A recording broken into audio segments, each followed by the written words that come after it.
விக்கிரவாண்டி இடைத்தேர்தலில் இன்று திமுக சார்பில் அன்னியூர் சிவா வேட்புமனு தாக்கல் செய்தார்.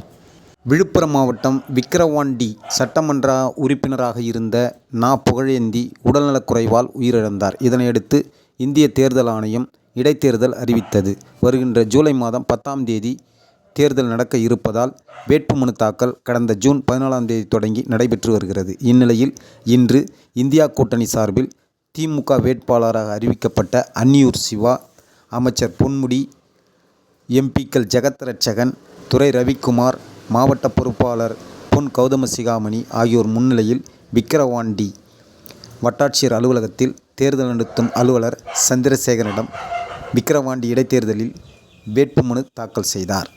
அதனைத் தொடர்ந்து அவர் செய்தியாளர்களுக்கு பேட்டியளித்தார். இந்நிகழ்ச்சியில் இந்தியா கூட்டணியைச் சார்ந்த தோழமை கட்சிகள் ஏராளமானோர் உடனிருந்தனர்.